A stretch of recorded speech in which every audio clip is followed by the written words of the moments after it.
मालती का बदला।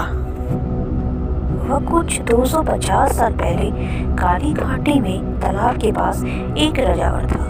वो वार काली घाटी के जागृता गणपत देशमुख का था। देशमुख के पास बेशुमार दौलत था। उनकी 2 रानियां थी। पहली बीवी तो बहुत ही सुंदर थी। वो हमेशा मरे हुए बच्चे को जन्म देती थी। इस बात से देशमुख बहुत उदास था, इसलिए उसने दूसरी शादी की, लेकिन उसमें भी मरे हुए बच्चे ही पैदा होने लगी। इस तरह से देशमुख ने और 2 शादियां की, लेकिन फिर भी उसकी बीवियों को मरे हुए बच्चे ही हो रहे थे। देशमुख ने बहुत सारे पंडित और तांत्रिकों को इस परेशानी के बारे में बताया और बहुत पूजा पाठ, तंत्र मंत्र भी किया, लेकिन कोई फायदा ही नहीं हुआ। उनकी बीवियों को मरे हुए बच्चे ही पैदा हो रहे थे। तो तय था कि कोई ना कोई उनकी बीवियों के साथ कुछ तो किया है, जिसके कारण उसके मरे हुए बच्चे पैदा हो रहे थे और उनका वंश आगे नहीं बढ़ रहा था। तभी काली घाटी पर एक अघोरी आया, जो नौजवान अघोरी था। काली घाटी के शमशान की साधना करता था। देशमुख अपनी सभी बीवियों के साथ उस अघोरी के पास गया और उसने अपनी सारी समस्या बताई। अघोरी ने उनकी सभी बीवियों के ऊपर कुछ भभूत फेंका। कुछ देर आंख बंद करके ध्यान करने लगा। कुछ देर के बाद उसने जब अपनी आंखें खोली और बोला, आपकी बीवियों के ऊपर तंत्र मंत्र किया गया है। देशमुख कहता है, इसका मतलब तंत्र किसी औरत ने किया है, लेकिन क्यों और वो औरत कौन है? तभी तांत्रिक कहता, आपकी सौतेली माँ। ये सुनकर देशमुख को अपनी कानों पे विश्वास नहीं हुआ, क्योंकि बचपन से उसे उसकी सौतेली माँ ने ही पाला था और वो बहुत प्यार करती थी। देशमुख विश्वनाथ अपनी सौतेली माँ के पास गया, उसके कमरे की तलाशी ली। जब वहाँ पर बहुत सारे तंत्र का सामान दिखाई पड़ा और उसकी सौतेली माँ से पूछा कि उसने ऐसा क्यों किया, तब वो बोली, मैं बचपन से ही तुमसे नफरत करती थी, क्योंकि मेरे सौतन के बेटे हो तुम। मेरे बेटे से ज़्यादा काबिल थे, इसलिए तुम्हारे बाप ने तुम्हें जागीर बना दिया और मेरा बेटा तेरी जी हजूरी करता था, लेकिन फिर भी मैं चुप रही। लेकिन जब तुमने मेरे बेटे को डाकुओं के हाथ मरवाया तो मैं सहन ना कर पाई। देशमुख के सौतेले भाई की हत्या जंगल के डाकुओं ने की थी। वो देशमुख के कहे मुताबिक उसका सौतेला भाई सिपाही की चांदी लेकर राजा को भेंट करने जा रहा था, लेकिन रास्ते में डाकुओं ने उसे लूट लिया और उसकी हत्या भी कर दी। सौतेली माँ का यह झूठा आरोप सुनकर देशमुख गुस्सा हो गया और बोला, मैं तो तुम्हें सगी माँ समझता था और तुमने मुझे ये तोहफा दिया है। मेरे सभी बच्चों का पाप तुम्हारे सिर पर है, इसीलिए मैं तुम्हें इसका उचित दंड दूंगा। तुमने जैसे तंत्र से मेरे बच्चे मारे हैं, आज मैं भी तुम्हें वही तंत्र से मारूंगा। और उसके बाद देशमुख ने अघोरी से विनती की और वो तंत्र मंत्र से उस दुष्ट स्त्री को सजा दे।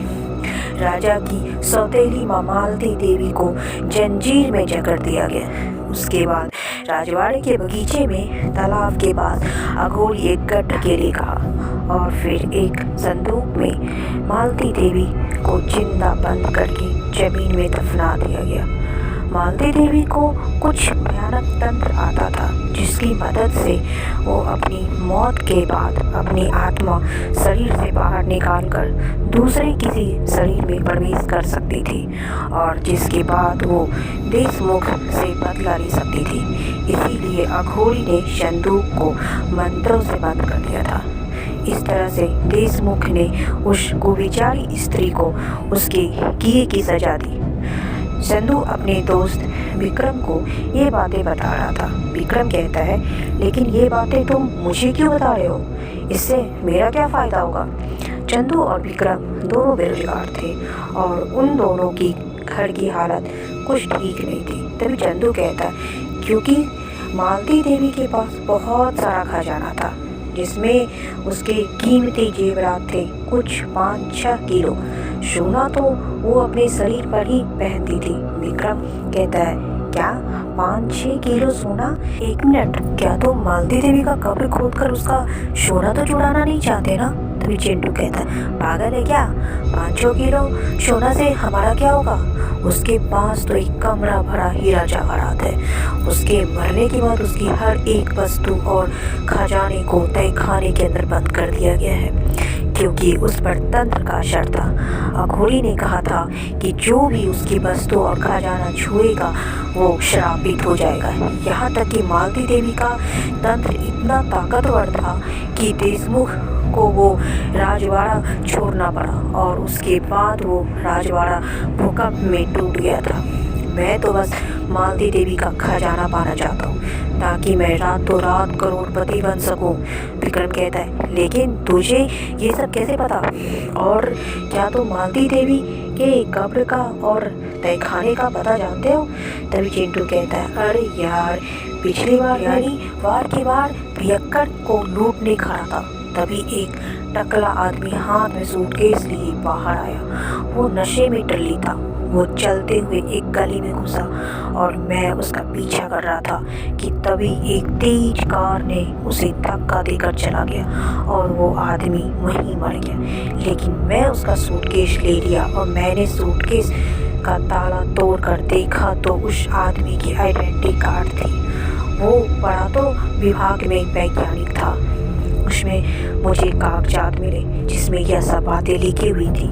उसमें राजवाड़ी का नक्शा भी था और कब्र का रास्ता भी था। तभी विक्रम कहता है, ऐसा है तो मुझे वो कागजात तो दिखाओ। तभी चिंटू कहता है, मैंने वो कागजात जला दिए ताकि कोई भी मुझे मार कर सोना ना लूट सके। विक्रम कहता है, कुछ भी मत फेंक साले। तभी चिंटू कहता है, अरे मैं सच कह रहा हूँ, मैंने तांत्रिक से शब सिद्धि सीख ली है। हम दोनों मालती देवी को उस कब्र से मुक्त कर देंगे और बदले में उससे उसका सोना मांग लेंगे। अगर वो सोना हमें उसकी मर्जी से मिल जाए तो उस पर से वो श्राप उठ जाता है। मैं चाहता हूँ कि उसमें तुम मेरी मदद करो और आधा खजाना मैं तुम्हें दे दूंगा। ये सुनकर विक्रम का जी ललचाया और उसने हाँ कर दी। विक्रम कहता है, लेकिन भाई ये विधि कैसे करनी है? तो चिंटू कहता है, परसों पूर्णिमा है और पूर्णिमा की रात कुछ तंत्र का सामान और एक बकरा और एक मुर्गा लेकर काली पहाड़ी वाली खंडर में पहुंचना है। वहां जाकर हमें मालती देवी की कब्र खोदनी है। बची हुई विधि मैं उसी रात तुम्हें बताऊंगा। तुम बस मैं जैसा बोलूं वैसा करना। तभी विक्रम कहता है, ठीक है भाई, तुम जैसा कहोगे मैं वैसा ही करूँगा, बस मुझे मेरा हिस्सा दे देना। उसके बाद पूर्णिमा की रात विक्रम और बकरा लेकर विक्रम और चिंटू काली पहाड़ी पर पहुंच गए। कुछ देर बाद वो तालाब के पास वाली खंडर में पहुंच गए। सब तरफ पत्थरों का ढेर लगे हुए थे जिस पर कुछ पेड़ उगे हुए थे। कुछ कदम चलने के बाद चिंटू रुक गया और बोला, यही वो जगह है जिसके नीचे मालती देवी दफनाई गई। ऐसा कहकर उसने अपनी पीठ का सामान और झोली नीचे रख दिया। उसने राख से जमीन पर एक गोल घेरा बनाया। उसने विक्रम को बकरा को घेरे से बाहर बांधने को कहा और फिर उसे भी घेरे के अंदर बुलाया। विक्रम ने कहा, तुमने ये घेरा क्यों बनाया? तभी चिंटू कहता, रुक जाओ, समझ जाओगे। और फिर अग्नि जलाकर उस मुर्गे को पकड़ा और फिर कुछ मंत्र बोलकर फिर वो चाकू से उस मुर्गा का गला रेत दिया, उसे अग्नि में डाल दिया। तभी अचानक से कुछ मरे हुए लोग चिल्लाने की आवाज आने लगी और 10 से 12 सिर कटी लाश उसकी तरफ आने लगे। वे लोग घेरे के अंदर आने की कोशिश कर रहे थे, लेकिन जैसे ही वो लोग घेरे में प्रवेश करने की कोशिश किए उनका शरीर जलने लगा। वह देख विक्रम घबरा गया, लेकिन चिंटू बिल्कुल नहीं घबराया, वह खामोश था। तो ये विक्रम कहता है, चिंटू ये लोग कौन है? चिंटू कहता है, ये उन लोगों की आत्माएं हैं जिन्हें मालती देवी ने कुछ काली शक्तियाँ प्राप्त करने के लिए शैतान को बलि चढ़ाया था और वो लोग नहीं चाहते कि हम उनकी आत्मा को कब्र से मुक्त करें। मैंने जैसे मुर्गे की बलि दी तब तुम्हें समझ आया कि हम लोग उसे मुक्त करने वाले, इसलिए वे सभी वहाँ पहुँचे। विक्रम कहता है, अब क्या करें? चंदू ने अपने हाथ में एक नींबू उठाया और उसमें हल्दी कुमकुम लगाया और कुछ मंत्र बोलकर वो नींबू बकरी की तरफ फेंका। उस नींबू को देखकर उस बकरी की आंखें मानो सफेद से बनने लगी और उसमें वो नींबू चबाया। फिर चंदू ने कहा, मैं जानता हूँ कि आप सब लोग भूखे हैं, इसलिए मैं आप लोगों को खाने के लिए ये बकरा लाया हूँ। आप उसे खा लो, लेकिन बदले में मैं अपने काम में आपकी कोई भी बाधा नहीं चाहता। और उसके बाद वे सभी सिर कटे आत्माएं उस बकरे पर टूट पड़े। उन्होंने अपने नाखूनों से उस बकरे को फाड़ना शुरू कर दिया। बकरा चीखता रहा, लेकिन आत्माएं नहीं रुकी। वो नाखूनों से उसका मांस नोचते हुए अपने कटे हुए गर्दन में डालते रहे। ऐसा करते हुए वे लोग बचे हुए बकरे के टुकड़े के साथ जंगल में भागे। यह देख चंदू खुशी से हंसने लगा। बोला, देखा मैंने कैसे उसे बेवकूफ़ बनाया। उसके बाद उन दोनों ने जमीन खोदना शुरू कर दिया। कुछ देर बाद उन्हें जमीन में गड़ा हुआ एक संदूक मिला, जो कि बंद था। उसे देख उन दोनों की आंखें चमक गई। तभी विक्रम कहता, ये संदूक कम से कम 1 करोड़ का तो होगा ही। तभी चंदू कहता, ये तो कुछ भी नहीं है, अभी तो बहुत कुछ बाकी है। विक्रम कहता है, लेकिन आगे क्या करना है। तभी चंदू ने विक्रम को देखकर हंसने लगा और बोला, उसके लिए तुम्हें मरना पड़ेगा। और फिर चंदू ने एक कुल्हाड़ी से विक्रम के सिर पर तीर मारा। विक्रम उस संदूक के ऊपर गिर गया। उसके सिर से बहुत खून बहने लगा और वो खून संदूक पर जा गिरा और संदूक की कड़ियां अपनी आप ही खुल गई। चंदू ने विक्रम को उठाकर जमीन पर फेंक दिया और हंसते हुए बोला, संदूक खोलने के लिए इंसानी खून लगता है और फिर सालों बाद मालती संदूक से बाहर आएगी, तब उसे भूख होगी तो वो तुम्हें खा जाएगी और मुझे खुश होकर वो अपना खजाना दे देगी। ऐसा कहकर वो संदूक के तरफ देखकर मंत्र बोला और फिर उसने संदूक का दरवाजा खोला। संदूक के अंदर आधा सड़ा मालती का शरीर पड़ा था। उसके शरीर पर बहुत सारे सोने, हार और आभूषण थे। चंदू कहता, मालती देवी जी जाग जाइए, मैंने आपको मुक्त कर दिया है, उठिए और भोजन ग्रहण कर लीजिए। और फिर वो विक्रम की तरफ मुड़ा। विक्रम जमीन पर पड़ा था। जख्मी होने के कारण वह हिल भी नहीं पा रहा था। वह सोच रहा था कि चंदू ने उसके साथ ऐसा क्यों किया, जिस पर उसको इतना ज़्यादा भरोसा था। उसी ने उसे धोखा दिया। तभी चंदू विक्रम से कहता है, तू सोच रहे होंगे कि मैंने तुम्हारे साथ ऐसा क्यों किया, कि मैं चाहता तो किसी और आदमी का भी खून संदूक पर चढ़ाता और मालती देवी को उसका बलि भी दे देता। तभी विक्रम कराते भी कहता है, क्यों ऐसा क्यों किया तुमने। तभी चंदू कहता है, क्योंकि तुम्हारी बीवी सुलेखा और मेरा चक्कर चल रहा है। ऐसा कहकर चंदू जोर जोर से हंसने लगा। ये सुनकर विक्रम के होश उड़ गए और कहता है, नहीं ऐसा नहीं हो सकता, सुलेखा मुझसे बहुत ज़्यादा प्यार करती है। तभी चंदू कहता है, अरे छोटे, तुझसे नहीं मुझसे प्यार करती है, इसीलिए तो वो मुझे तुझे मारने के लिए हमेशा कहती थी। चलो आज मैं उसकी ये इच्छा भी पूरा करने वाला हूँ और फिर से हम दोनों शादी कर लेंगे। इतना कहकर चंदू फिर से हंसने लगा। विक्रम की आंखों में आंसू आ गए। वो सुलेखा से बहुत ज़्यादा प्यार करता था।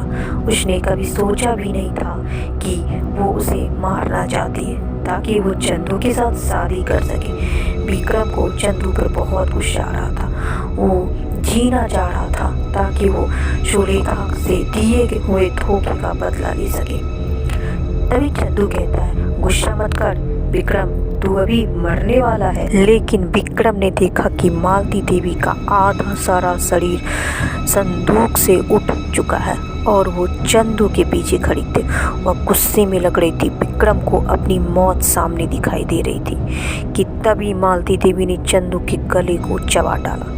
चंदू चिल्ला रहा था, लेकिन मालती देवी उसके शरीर को चबा चबा कर खा रही थी और कुछ ही देर बाद उस जगह पर सिर्फ चंदू की हड्डियां पड़ी हुई थी।